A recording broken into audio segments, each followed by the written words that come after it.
What do you do if one of your customers refuses to pay you for your product or service?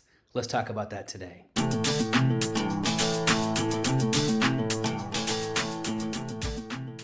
Welcome back to The Profit Deer. Today we're going to continue our conversation about C-suite roles and how they affect the small business owner or the side hustler.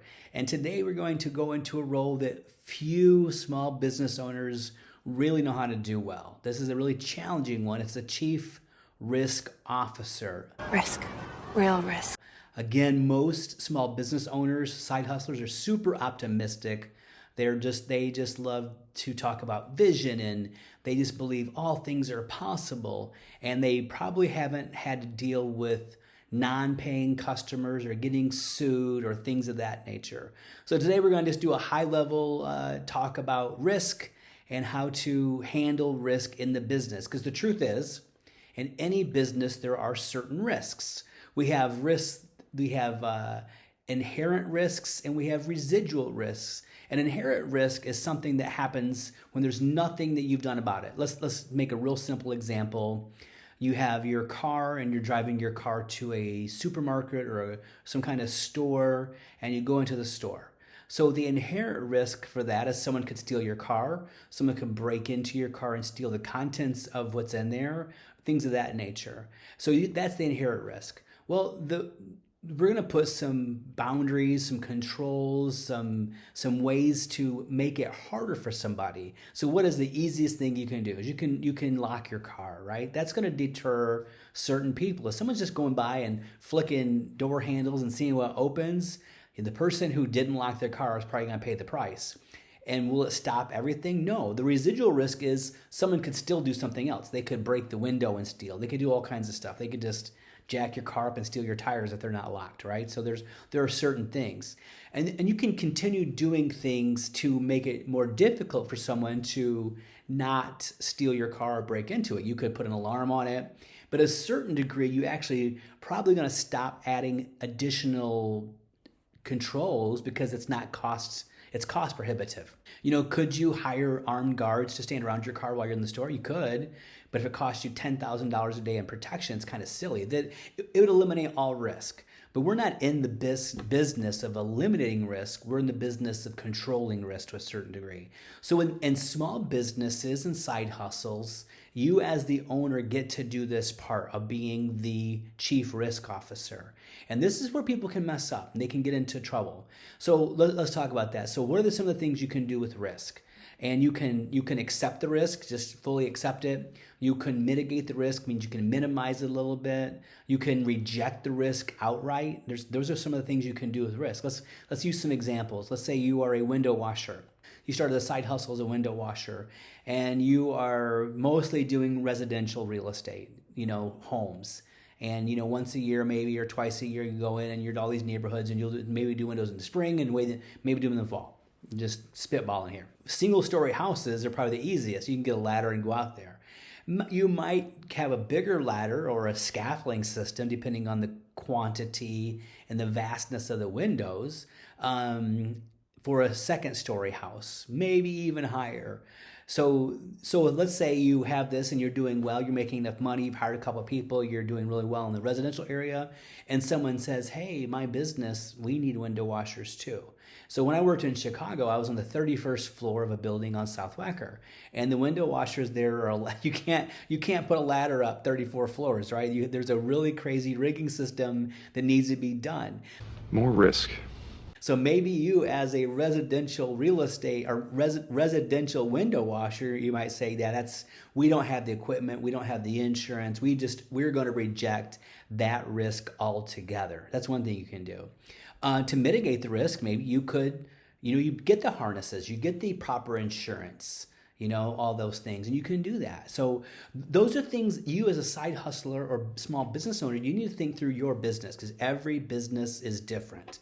If you own a welding shop or some kind of machine tool place, I would imagine your people are wearing eye protection, possibly even steel-toed shoes, hard hats in a lot of conditions.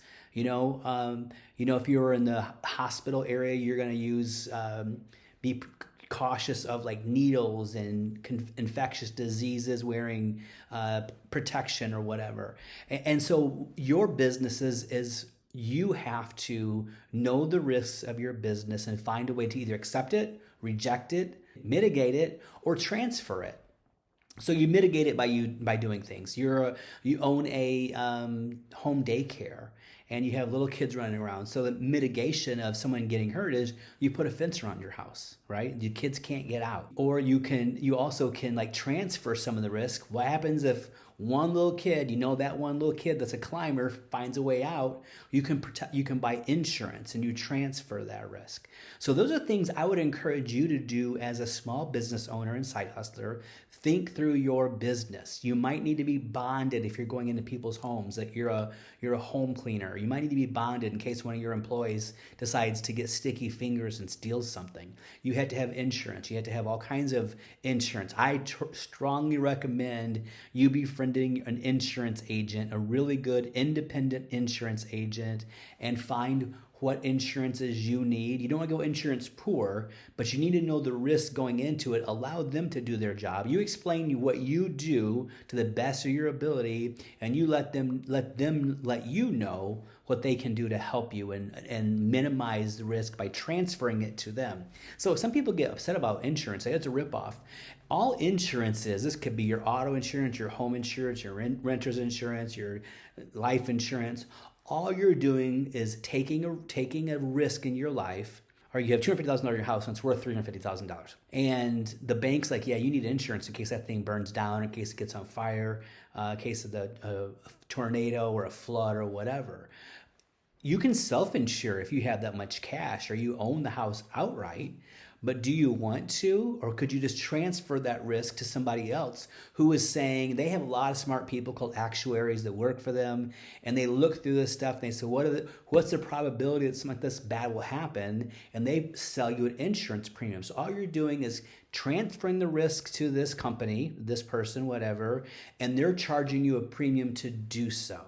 Some people, some companies, some businesses are higher risk than others. Some are not that risky. The premiums would be lower. Like accidental death and dismemberment insurance is much cheaper than the whole life insurance policy because it's kind of rare compared to the others, right? So transferring risk.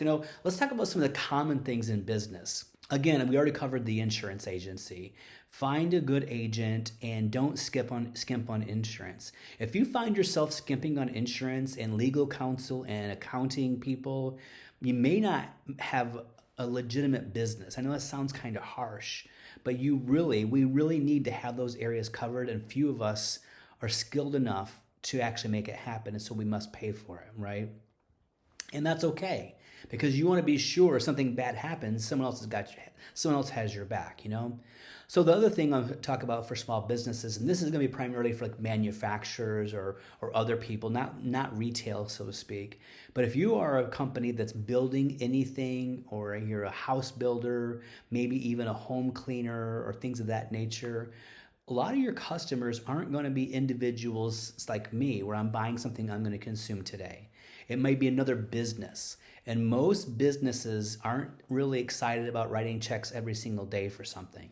So what they might do is you sell them something, a large quantity of something, and they will let you know that they need time to pay for this. And they're going to actually ask for an accounts payable account, right? You're going to get an accounts receivable out of this. They're going to say, I need time to pay for this. I need terms.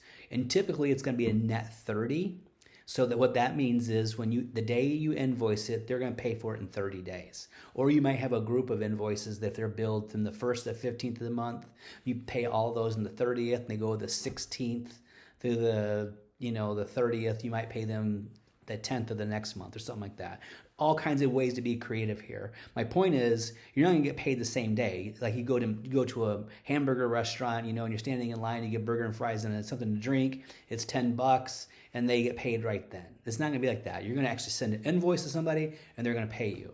Now you've created for your business an accounts receivable, and this is a risk. Now the reward for this is, it's a sales tool. Accounts receivable is a great sales tool because you can give somebody else terms and they'll have time to pay for it. but it's a risk also because they just may not pay you. So that's something that you as a small business owner or side hustler need to be aware of. Could you put them on a credit card payment? You could, but the credit card company is going to charge you 2.5 to 4 or 5% to process that. And you might get paid 3 or 4 days, but they're going to charge you and you're going to cut into your profit margins. So what I would recommend if you're a small business owner, do your due diligence and be the chief risk officer and determine who you want to sell to. Have some kind of cursory application process. If you can invest in pulling a corporate verification from the Secretary of State, finding out who it is, do some references. If you can pull stuff from D&B and find out how they're paying other people, this will minimize the chance of you getting stiffed, because there are going to be somebody in your life that someday is going to order something with a good intention of wanting to pay you, and that they're going to run into a problem they will not be able to pay you. And then you actually have created a sale. Okay, let's go back to our chief financial officer video. You've created a sale, and technically you're profitable. So you say you sold something for $10,000. It cost you $5,000 to make it. You know, the cost of sales, the expenses to going into it. And man, you had a great profit margin of 50%, which is super high. This is just an illustration. And your profit was $5,000. And you're going to pay taxes on that profit eventually at the end of the year. But if you didn't get the money for that, you don't have the cash for it. So this is a risk that small business owners typically take, but I recommend that you mitigate this risk. I wouldn't say eliminate it, because there are going to be times when it's the right thing to do, but mitigate it. And if your terms are 30 days, the first time through with a new customer, there's nothing wrong with calling them at day 31 or 32. Hey, did you get your shipment of widgets? Was everything okay? Did it come out? Was anything broken? Are you using it? And if you say that yes for all of them, and there's no payment still, just saying, well, I was just checking because we still haven't received payment yet. The terms are not 30. This is our first time doing this together, so I want to make sure everything is okay. And then allow them to talk. Because the rule is here, you have accounts payable person on some companies are trying to stretch payables out for them, and you want to get paid as fast as possible. So if you let them go 35, 37, 40 days, guess what? They're probably going to do it. If you don't let them, they won't do it. I would say provide a great product for them, do everything you're going to say on the end of producing the product for them, have great customer service, and expect payment. And if they continue dragging you out like 5, 10, 15 days, then you probably need to renegotiate your price and pad it a little bit. Don't tell them this, but pad it a little bit, because it's costing you money. They're getting a free loan from you. 30 days you can deal with. You've agreed to that. But anything past that, there's really no reason. And if they don't have the money to pay you, you might want to question whether you're doing business with them or not, right? So there you go. That's a real high level area. My desire is to introduce this idea to small business owners and side hustlers, that there is a such thing as a chief risk officer. And for the most part, these people have very different ways of thinking. They're the ones who are thinking about what could go wrong, not what could go right. And sometimes as the business owner, side hustler, you need to change the hat again. And instead of talking about what all is going to go right and you have this blue sky mentality, you have to wonder once in a while what could go wrong, and be honest with yourself. And if you have these things that this could go wrong, well, what can we do about it? Should we just reject it? Maybe the answer is no. Maybe the answer is yes. If it's rejected, then get rid of it. You're not going to even entertain the thought of doing this if it's something you should reject. Could we minimize it? We can do a lot of things to minimize it. Could we transfer the risk to somebody else? That there's all kinds of things. If you're in the winter months, right, it gets cold, and you may have sidewalks. If you're a retail store, you keep the sidewalks clean and salted because someone could slip and fall. So what can you do? You can minimize it by keeping the sidewalks clean. You can salt it. You can, put things down, make it easy for people to walk on, put signs up, slippery, be cautious, and you could have insurance for that too. Or you can leave your sidewalk just nasty and icy and have no insurance and lose your business. Extreme, yeah, that's extreme. But my point is, I'm really inviting you into this idea of being a chief risk officer. Can you do it all the time? No, because chief risk officers aren't paid to make sales. They're paid to actually minimize and mitigate risk. But you need to be that person once in a while until you can afford to have somebody on your side who has that feeling and that thought and that vision for that. Because most chief risk officers who do really good work, Most salespeople and entrepreneurs probably don't like them too much because they have a tendency to go negative in a lot of ways. But you do need that occasionally in your life. You can't have everything sweet all the time. Sometimes a little salt in the chocolate makes it taste better, right? So that's it for today. I just want to inspire you, encourage you, invite you into thinking differently. If you need to put on a different hat to do it, do it.